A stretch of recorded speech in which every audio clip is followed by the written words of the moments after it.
My phone has been buzzing for 3 hours straight. 47 missed calls.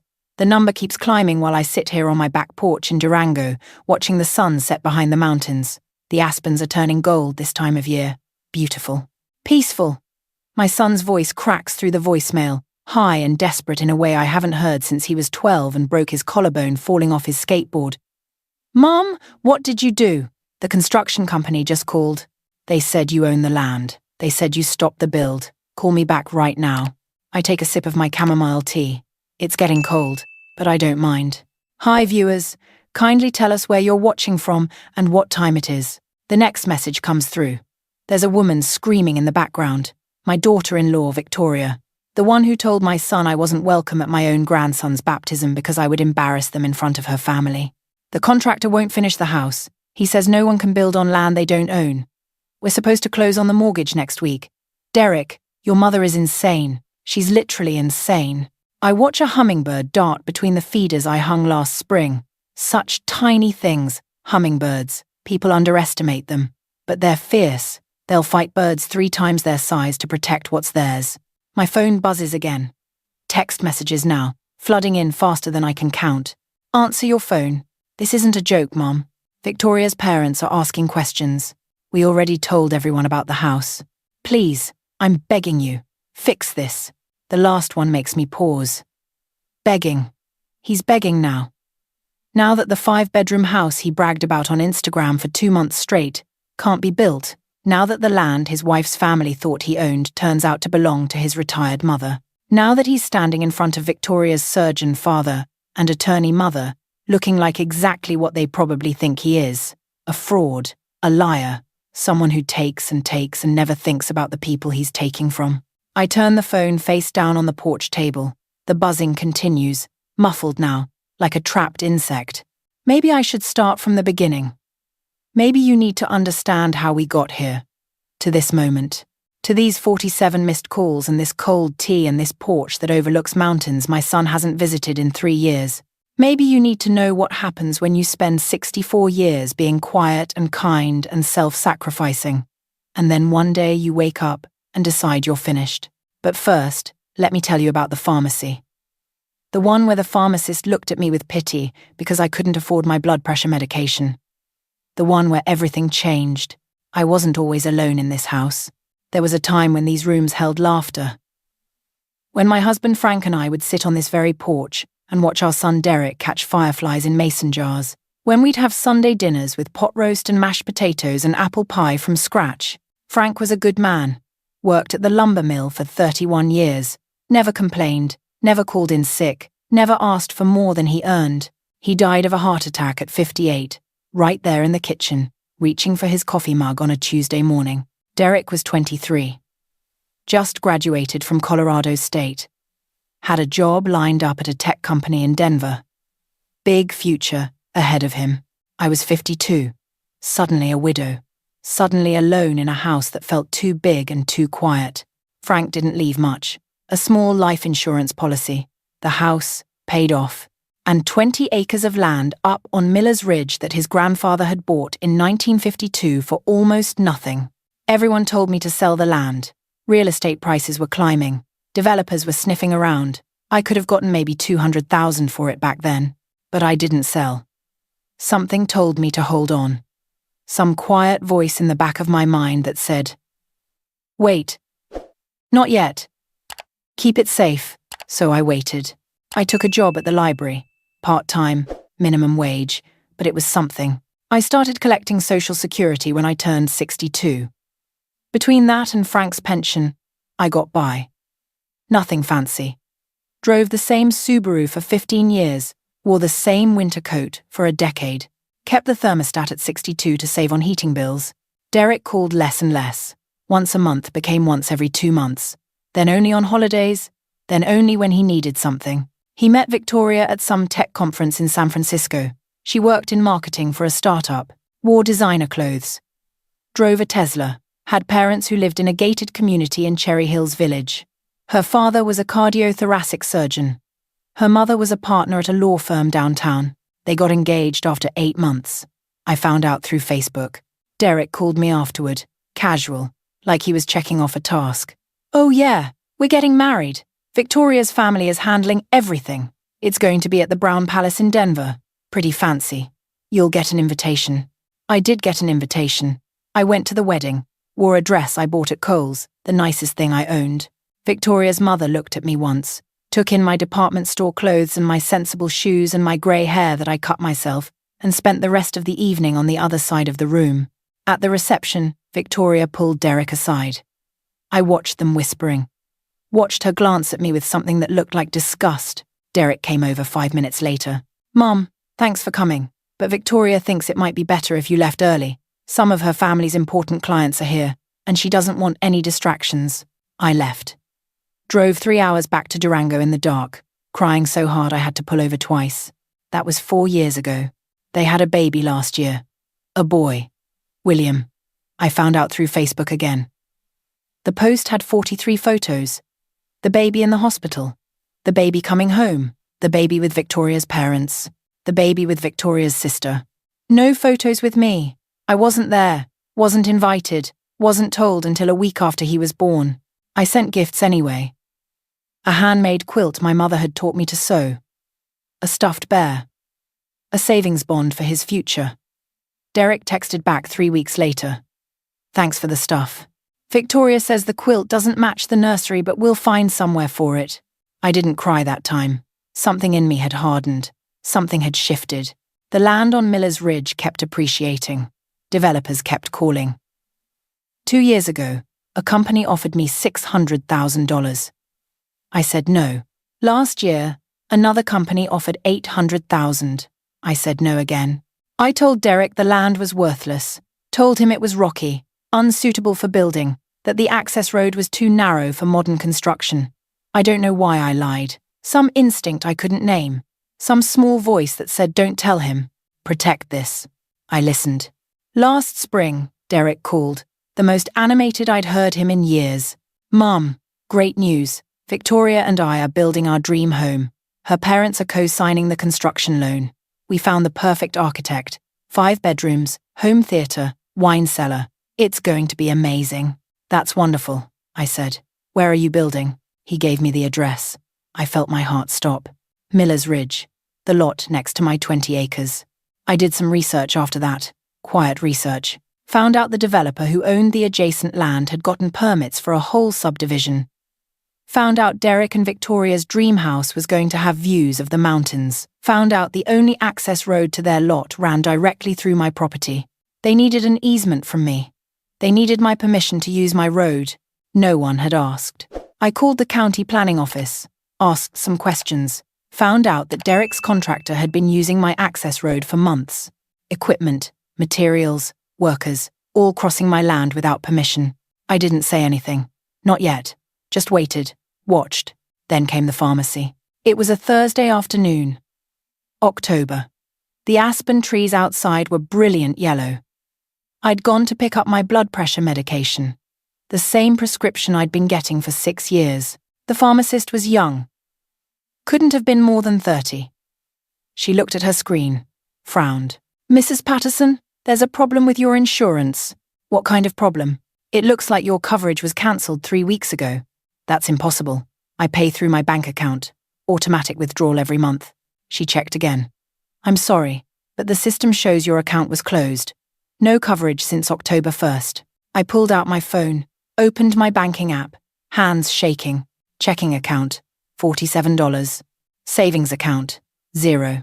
I'd had over $8,000, 6 years of careful saving. $20 here, $30 there. Building a cushion for emergencies, building security. Gone. Ma'am? The pharmacist's voice seemed far away. Are you okay? I need to make a call. I stepped outside. The autumn air was crisp and cold.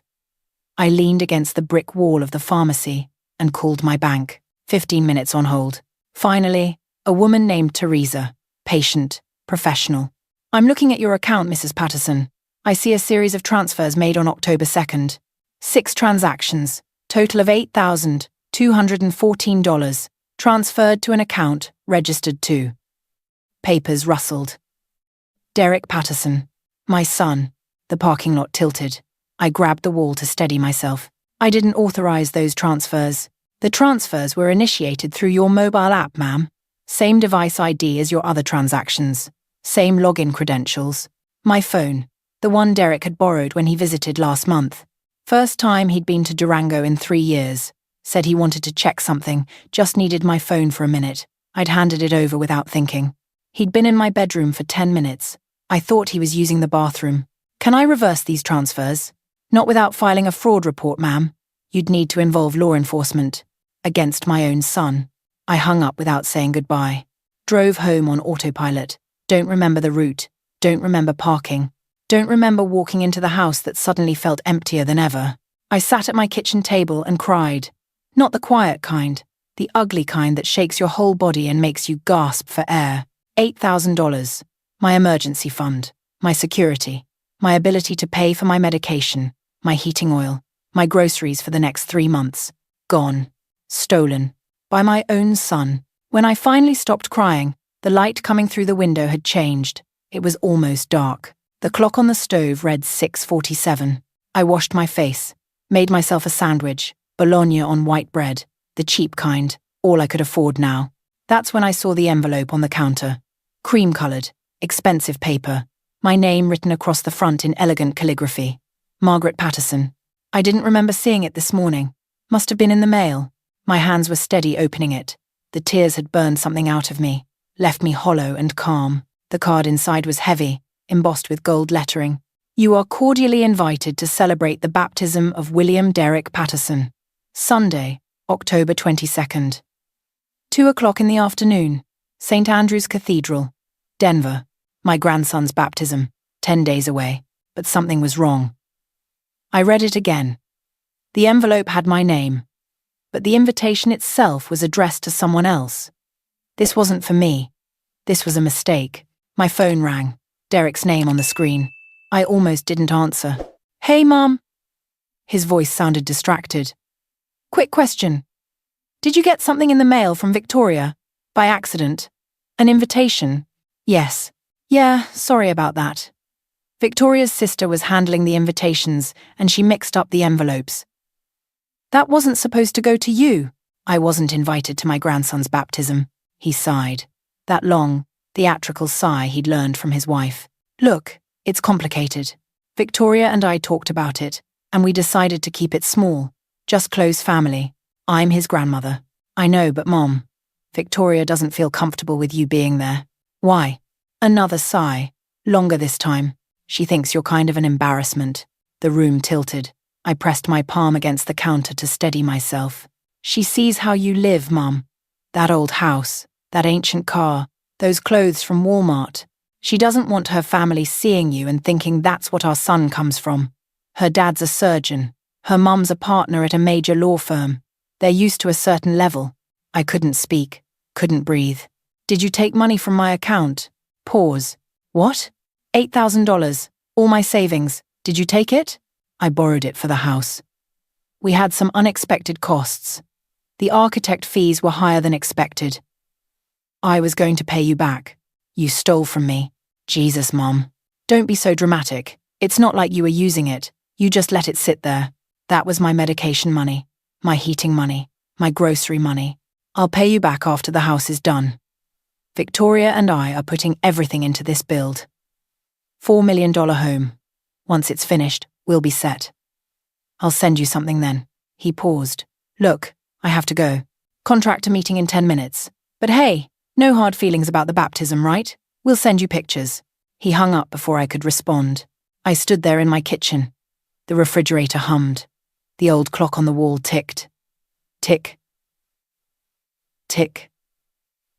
Tick. Something shifted inside me. Something fundamental. Like a door closing. Like a lock clicking into place. I wasn't sad anymore. I wasn't hurt. I was done. I walked to my desk in the living room. Pulled out the folder I kept in the bottom drawer. 20 years of documents related to the Miller's Ridge property. Tax records, survey maps, the original deed from 1952, and the easement agreement, the one that had never been signed, the one that gave anyone else the right to use my access road. Without that easement, no one could legally reach the lots that had been developed on the adjacent land. including the lot where my son was building his $4 million dream house. I spent the next 3 hours making phone calls. First, a property attorney, in Durango, explained the situation, asked about my options. Your property, your road, she said. If you haven't granted an easement, they're trespassing. You have every right to block access, even if there's a construction project underway, especially then. If they're using your land without permission, you can demand they stop immediately. They'd need to find alternate access or negotiate with you directly. And if there is no alternate access, then they have a serious problem. Second call, my insurance company. Confirmed my coverage had been cancelled due to non-payment when my bank account was drained. Filed to reinstate it. Used my credit card. The one I kept for emergencies. The one with a $2,000 limit I'd never touched. Third call. The county sheriff's office. Filed a report about the unauthorized use of my road. Asked them to document the trespassing. Fourth call. The hardest one. Derek answered on the second ring. Annoyed. Mom, I told you I'm busy. What is it? I need to tell you something about Miller's Ridge. What about it? I own it. Silence. You own what? The 20 acres, the access road, the one your contractors have been using for the past 6 months. I own all of it. More silence. Longer this time. That's impossible. Dad said that land was worthless. I let him think that. Didn't want developers bothering us. But it's not worthless, Derek. It's worth about $800,000 now. And the road that leads to your building site runs right through the middle of it. Mum, what are you saying? I'm saying no one has permission to use my road. Not your contractors, not your workers, not you. I'm closing it. Effective immediately. You can't do that. We've been using that road for months. Our house is half built. You should have asked permission. You should have checked who owned the land before you started. His voice went high and thin. Mom, please. We've already spent $1.2 million on this build. Victoria's parents co-signed the loan. If we can't finish the house, we'll lose everything. You should have thought about that before you stole my medication money. I didn't steal it. I borrowed it. You stole it. And now you're going to learn what happens when you take things that don't belong to you. I hung up, turned off my phone, made myself dinner, soup from a can, watched Jeopardy, went to bed at 9, slept better than I had in years. The next morning, I drove up to Miller's Ridge, brought a heavy chain and a padlock I'd bought at the hardware store. Drove my Subaru right up to the entrance of the access road. The construction site was visible in the distance, a skeleton of a house, lumber and equipment everywhere, a crane sitting idle. 2 workers were standing by a pickup truck, confused. They walked toward me as I got out of my car. Ma'am, can we help you? I own this road. You don't have permission to use it. I'm locking the gate. The older one laughed. Lady, we've been driving through here for 6 months, without my permission. I'm filing trespassing charges with the sheriff. You can tell your boss to call me if he wants to discuss an easement agreement. But until then, no one comes through. I wrapped the chain around the gateposts, clicked the padlock shut, got back in my car. They were still staring, slack-jawed, as I drove away. My phone started ringing again around 11. Derek, Victoria. Numbers I didn't recognize. The construction company, the real estate attorney, the mortgage lender. I didn't answer any of them. At 3 o'clock, someone pounded on my front door. I looked through the window. Derek was standing on my porch, red-faced, sweating. He'd driven 3 hours from Denver. I know you're in there, Mum. Open the door. I stepped back, sat down on my couch, picked up my book. The pounding continued. This is crazy. You can't do this. Victoria's parents are threatening to sue. The construction company is threatening to sue. Everyone is threatening to sue, and it's all your fault. I turned a page. Fine. You want me to grovel? I'm sorry I took your money. I'm sorry I didn't invite you to the baptism. Is that what you want to hear? I said nothing. Mum, please, I'm begging you. Victoria says if this house doesn't get built, she's done. She's talking about divorce. Her parents think I'm a fraud. They think I lied about everything. I could lose my wife. I could lose my son. I walked to the door, didn't open it. Just stood there with my hand flat against the wood. You called me an embarrassment, I said quietly. Silence on the other side. You let your wife call me an embarrassment, and you agreed with her. You stole my savings. You erased me from my grandson's life because I wasn't rich enough for your new family. I've spent 12 years being pushed away, and I never said a word. I just kept loving you anyway. I didn't mean it. Yes, you did. And now you're going to understand what it feels like to lose everything because someone else decided you weren't worth keeping around. What do you want? His voice broke. Just tell me what you want. I thought about it. Really thought. What did I want? I wanted the years back. The Sunday phone calls that never came. The birthday cards he forgot to send. The grandchild I'd never held. I wanted to matter to him the way he'd always mattered to me. But I couldn't have any of that. I want you to know what it feels like, I said. To have nothing. To be nothing. To be thrown away by someone you sacrificed everything for. Mum, please. Go home, Derek. Footsteps. Walking away. He came back 3 more times that week. Each time, I didn't answer. Each time, he eventually left. 3 weeks have passed. Derek calls sometimes. I don't answer. He sends long emails apologizing, explaining, bargaining. I don't read them. I heard through mutual friends that the construction project is dead. Without access to the site, the contractors pulled out. The mortgage lender called the loan. Victoria's parents lost their co-signing deposit. Derek and Victoria are selling their condo to cover the debts. They're not divorced yet, but Victoria moved back in with her parents, took the baby with her. Derek is living in a studio apartment in Aurora now, the kind with coin-operated laundry and thin walls. I should feel guilty. I keep waiting for the guilt to come.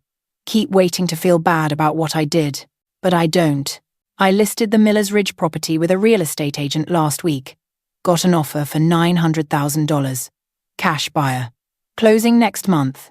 I'm using part of the money to fix up this house. New roof. New furnace.